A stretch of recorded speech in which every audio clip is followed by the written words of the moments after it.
warahmatullahi wabarakatuh. Nahmaduhu wa nasta'inuhu wa nastaghfiruhu wa na'udzu billahi min syururi anfusina wa min sayyiati a'malina may yahdihillahu fala mudilla lahu wa may yudlilhu fala hadiya lahu. Asyhadu an la ilaha illallah wahdahu la syarika lahu wa asyhadu anna Muhammadan abduhu wa rasuluh. Allahumma shalli ala sayyidina Muhammad wa ala ali sayyidina Muhammad wa ala ashabihi wa ala dzurriyyatihi wa man tabi'ahum bi ihsanin ila yaumiddin. Pemirsa yang dirahmati Allah Subhanahu wa taala, alhamdulillah kita bisa bertemu kembali atas nikmat Allah Subhanahu wa taala, atas terlimpah curahkan segala rahmatnya kita dipertemukan kembali. Mudah-mudahan untuk yang kesekian kalinya ini Anda semuanya selalu dalam lindungan Allah Subhanahu wa taala, tidak berkurang segala nikmat dari Allah. Mudah-mudahan rezekinya diberikan rezeki yang halal dan thayyibah wal barakah. Mudah-mudahan segala hajat Anda semuanya terkabul, dikabulkan oleh Allah Subhanahu wa ta'ala. Teman-teman Aswaja dimanapun Anda berada, pada kesempatan ini kita akan membahas tentang bagaimana caranya agar keluarga kita bisa steril dari paham Salafi Wahabi.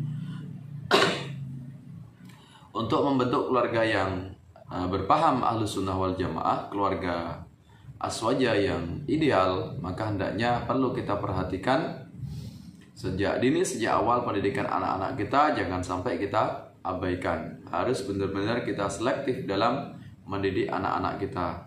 Ketika anak kita masih dini, ya masih balita, ya ketika dia mulai mengenal tentang lingkungan, maka perlunya kita kenalkan tentang konsep ketuhanan sebagaimana yang kita fahami, yaitu faham Ahlus Sunnah wal Jamaah. Kita perkenalkan tentang kekuasaan Allah, kemahabesaran Allah, sifat-sifat Allah yang begitu agung, dengan tidak kita arahkan, dengan tidak kita tujukan tentang zat Allah. Jangan sampai kita salah dalam mendidik anak-anak kita sehingga akidahnya nanti menyimpang, sehingga pahamnya nanti dia berpaham bahwasanya Allah itu ada di langit. Ya, tidak demikian dengan pemahaman akidah kita bahwasanya Allah tidak bertempat. Allah Maha Suci dari segala tempat dan dari segala arah. Allah mawjud bila makan. Allah itu ada namun dia tidak bertempat. Ya, tidak bertempat di tempat manapun. Jadi Allah tidak di langit, tapi Allah adalah Maha Kuasa. Dia yang mengatur segala urusan, ya mengatur segala hal yang terjadi, yang ada di alam semesta ini, semuanya atas kehendak Allah, semuanya atas kekuasaan Allah. Jadi Allah Maha meliputi segala sesuatu. Kemudian kita dalam mencarikan pendidikan anak, maka kita juga harus waspada, hati-hati ketika kita ingin memondokkan anak. Harus teliti bagaimana pondok pesantrennya, siapa kiainya, apa akidahnya yang dianut oleh pondok pesantren tersebut. Kenapa? Karena banyak sekali sekarang pesantren-pesantren ala Wahabi. Wahabi mencoba untuk meniru pendidikan model pesantren yang selama ini diwariskan oleh Wali Songo, oleh ulama kita Nusantara, tapi dijiplak, kemudian dicontoh oleh kelompok Salafi Wahabi. Sehingga kalau kita tidak waspada, tidak hati-hati, banyak masyarakat kita yang ternyata salah mondokkan anaknya, salah mesantrenkan anaknya. Diharapkan nanti bisa menjadi pemimpin di masyarakat, diharapkan nanti bisa menjadi pemimpin tokoh agama yang bisa menjaga amaliyah Ahlus Sunnah wal Jamaah, tetapi karena salah dalam memilih pesantren, ternyata akibatnya fatal. Ya, orang tuanya dikafir-kafirkan, dituduh bid'ah, kemudian anaknya anti tahlilan, anti yasinan. Ya, seluruh tradisi masyarakat yang ada di tempat itu kemudian diacak-acak, dikafirkan semuanya, dituduh ahli bid'ah, sesat semuanya, satu lingkungan, satu desa. Nah, ini efek atau akibat karena salahnya dalam memilihkan tempat pendidikan atau lembaga pendidikan. Maka carilah pondok-pondok yang itu berafiliasi atau menganut paham Ahlus Sunnah wal Jamaah, ya khususnya yaitu An-Nahdiyah, yaitu Nahdlatul Ulama. Insya Allah kalau kita benar dalam memilih pesantren, insya Allah kita nggak salah, sehingga anak-anak kita nanti bisa kita harapkan menjadi anak yang soleh solihah, bisa mewarisi, bisa mengamalkan segala amalan yang sudah kita lakukan selama ini, bisa menjaga, bisa membentengi masyarakat kita dari paham-paham yang anti dengan paham Ahlus Sunnah wal Jamaah. Kalau tidak di pesantren, maka perlunya anak-anak kita didik di lembaga pendidikan, entah itu TPA, entah itu madrasah diniyah, majelis taklim dan sebagainya, yang itu adalah berfaham Ahlus Sunnah wal Jamaah. Ya, kemudian remaja-remaja kita juga kita arahkan, kita didik anak-anak kita agar mereka aktif dalam kegiatan-kegiatan yang itu yang dilakukan oleh amalan-amalan Ahlus Sunnah wal Jamaah. Anak-anak kita ajak untuk mengikuti tradisi yasinan tahlilan, istighosah, maulid barzanji. Kemudian anak-anak kita, remaja kita semuanya kita sibukkan biar mereka mengikuti kegiatan-kegiatan itu yang menunjang tentang paham Ahlus Sunnah wal Jamaah. Kita ajak untuk berorganisasi yang itu milik Nahdlatul Ulama. Misalnya remajanya kita arahkan di IPNU, ya, Ikatan Pelajar Nahdlatul Ulama, atau di IPPNU, Ikatan Pelajar Putri Nahdlatul Ulama. Kemudian ketika remaja nanti kita arahkan di Fatayat untuk pemudinya. Kemudian yang ibu-ibunya juga perlu aktif dalam mengikuti kegiatan keorganisasian yang ibu-ibu Nahdlatul Ulama, yaitu muslimat, ya. Kemudian yang laki-laki juga bisa aktif di remaja, yaitu menjadi anggota Banser Ansor, ya, sampai seterusnya. Organisasi banyak sekali itu, baik itu lembaga atau badan otonom, bisa aktif di kalau yang kemahasiswaannya bisa aktif di KMNU, Keluarga Mahasiswa Nahdlatul Ulama, atau di PMII, Pergerakan Mahasiswa Islam Indonesia, itu juga berafiliasi kepada Nahdlatul Ulama. Ya, kemudian bapak-bapaknya juga aktif untuk bagaimana menghidupi mengaktifkan kegiatan-kegiatan ranting yang ada di seluruh desa. Di seluruh desa kita aktifkan kegiatan ranting Nahdlatul Ulama. Jangan sampai vakum, jangan sampai kosong, kemudian jangan sampai tidak ada kepengurusannya.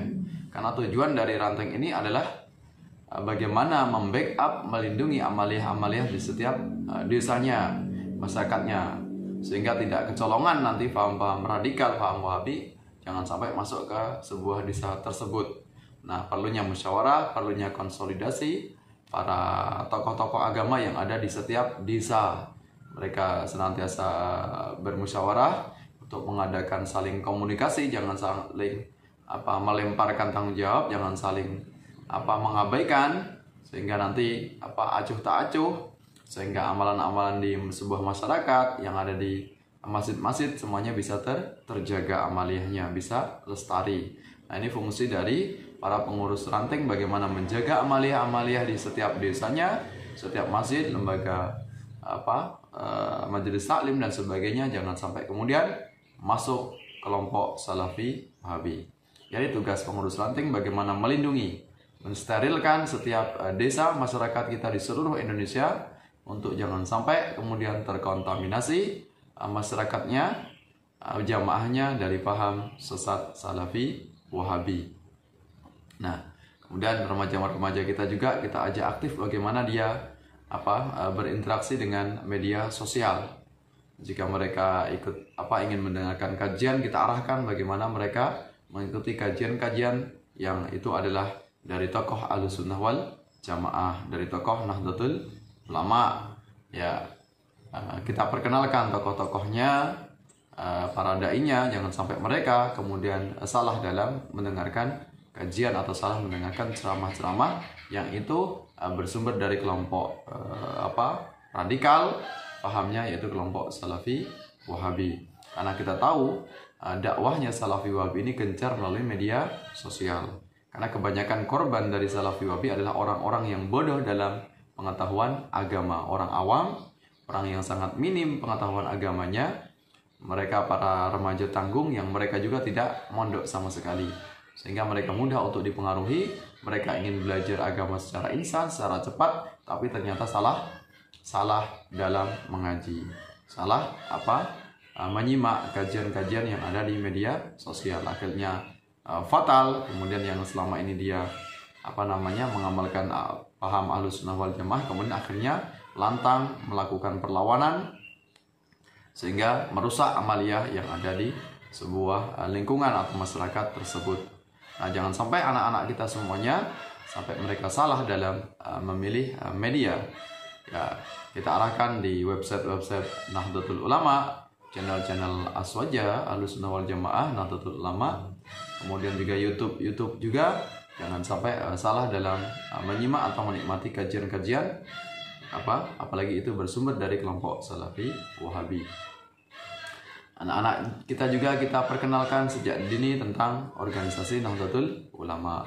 Siapa tokoh-tokohnya, siapa pendirinya, lambang Nahdlatul Ulama, bagaimana sejarah berdirinya, bagaimana jasanya dalam turut andil dalam memperjuangkan kemerdekaan ini, sampai bagaimana tugas sebagai warga Nahdlatul Ulama, bagaimana melestarikan paham Ahlus Sunnah wal Jamaah, menjaga NKRI dari berbagai macam ideologi asing, ideologi yang merusak negara kita, ideologi yang merusak kebinekaan kita. Nah, jadi itu kita aktifkan semuanya, semua aktivitas keorganisasian tentang paham Aswaja Ahlus Sunnah wal Jamaah, ya, terutama para aktivis Nahdlatul Ulama, aktivis Aswaja NU, terutama Aswaja Center, bagaimana paham-paham akidah Ahlus Sunnah wal Jamaah tentang i'tiqad Ahlus Sunnah wal Jamaah itu bisa menyebar, kita sebarkan seluas-luasnya kepada masyarakat, sehingga masyarakat bisa senantiasa aktif dalam mengikuti kajian Ahlus Sunnah wal Jamaah. Jangan sampai salah kajian. Ya, salah pergaulan itu berbahaya, tapi ada yang lebih berbahaya dari salah pergaulan, yaitu salah kajian, salah pengajian. Kalau salah pergaulan, dia akan sesat, dia akan menjadi orang yang rusak, tapi kerusakannya hanya untuk dirinya sendiri. Tapi kalau dia salah kajian atau salah pengajian, dia akan merusak tatanan masyarakat yang ada. Diacak-acak, diobrak-abrik, kemudian dikafir-kafirkan semuanya hanya karena salah pengajian, salah memilih ustadz. Nah, itu harus berhati-hati kita semuanya, waspada. Ya, sebisa mungkin, sedini mungkin semuanya aktif, ibu-ibu, bapak-bapak semuanya, generasi muda kita semuanya, ya, para remajanya kita semuanya kita aktifkan sehingga mereka mengenal tentang Ahlus Sunnah wal Jamaah, mengenal tentang amaliyah Ahlus Sunnah wal Jamaah. Kita perkenalkan sejak sekarang, sejak dini, jangan kita tunda-tunda, apalagi kita larang tentang aktivitas amaliyah kita. Ya, kita anak-anak kita ajak bagaimana dia aktif dalam menghidupkan amaliyah Ahlus Sunnah wal Jamaah di setiap lingkungan masyarakat kita masing-masing. Kita ajak aktif di majelis taklim, kegiatan-kegiatan remaja masjid, yang itu kajiannya adalah kajian tentang amaliyah Ahlus Sunnah wal Jamaah. Ya, jangan sampai ada 1-2 di antara anak-anak kita yang mereka itu tidak mengenal tentang NU, tidak mengenal tentang paham Ahlus Sunnah wal Jamaah. Nanti dia bisa tersesat, akhirnya dipengaruhi atau terprovokasi oleh paham radikal Salafi Wahabi.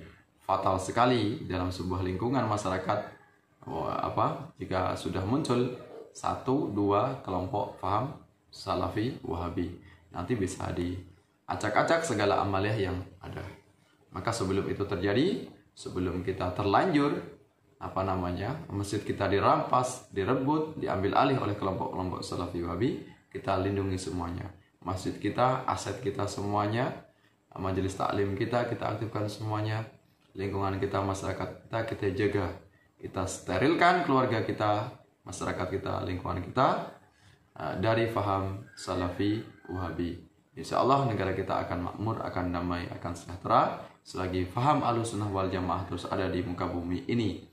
Insya Allah faham Ahlus Sunnah wal Jamaah, faham Nahdlatul Ulama tetap akan membumi, ya, tetap akan menjadi mayoritas faham Ahlus Sunnah wal Jamaah yang tidak akan mungkin dikalahkan oleh ideologi yang merusak, ideologi yang datang untuk merusak tatanan masyarakat kita.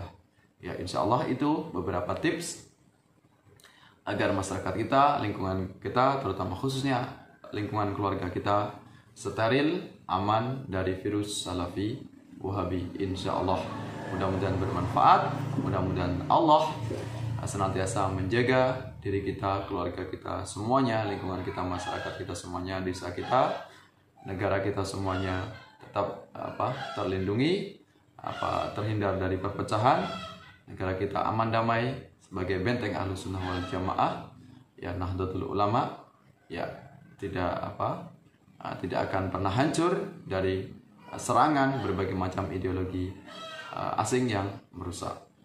Mudah-mudahan bermanfaat. Mohon maaf atas segala kesalahan, segala kekhilafan. Sampai bertemu dalam kesempatan yang lain. Wallahu muwaffiq ila aqwamit thoriq. Wassalamualaikum warahmatullahi wabarakatuh.